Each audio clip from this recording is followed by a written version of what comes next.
Tuljapur drugs प्रकरणाचे विधिमंडळामध्ये पडसाद उमटले। कारवाई संदर्भात मुख्यमंत्र्यांना पत्र पाठवलेलं होतं, मात्र अजूनही या प्रकरणातील अग्रवाल नावाचा आरोपी अटक का नाही असा सवाल आमदार कैलास पाटील यांनी विधानसभेत केला। तर याला राणा जगजितसिंग पाटील यांनी उत्तर दिलं। तुळजापूरची नाहक बदनामी केली जाते, काही प्रकरणं ही आपल्याकडे आलेली होती, त्याची चौकशी व्हावी असं राणा जगजितसिंग पाटील म्हणाले।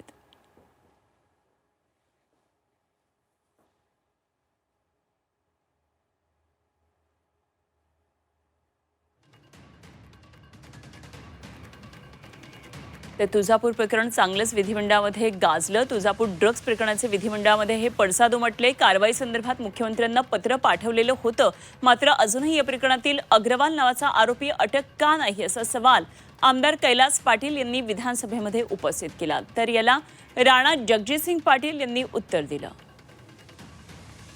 आम्ही 9 जून 2025 ला सन्माननीय मुख्यमंत्र्यांना तुळजापूरच्या बाबतीत एक पत्र दिलं। तुळजापूर असेल, बार्शी असेल किंवा परांड्याच्या बाबतीत त्यात आम्ही काही प्रश्न उपस्थित केले होते की ज्या ठिकाणी आरोपीच्या जबाबातून सांगितलं की आम्ही अतुल अग्रवाल नावाच्या एका पेडलरकडनं हे ड्रग्ज विकत घेतले, अद्यापपर्यंत फेब्रुवारीमध्ये गुन्हा दाखल झाला आहे, अद्यापपर्यंत त्या अतुल अग्रवालला गुन्हा दाखल झालेला नाही किंवा त्या आरोपीला अजून अद्यापर्यंत पकडलेलं नाही। मग हा टॉलरन्स म्हणजे हा झिरो टॉलरन्स कसा होऊ शकतो?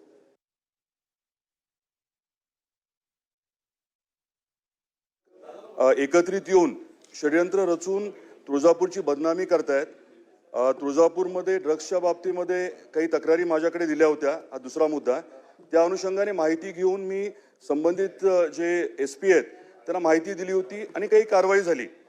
आता परवा महंत जे मुख्य महंत आहेत ते सर्व मुख्यमंत्री महोदयांना भेटले होते आणि तुळजापूरची नाहक जी बदनामी केली जाते वारंवार षड्यंत्र रचून, त्याची उच्चस्तरीय चौकशी व्हावी अशी विनंती केली होती।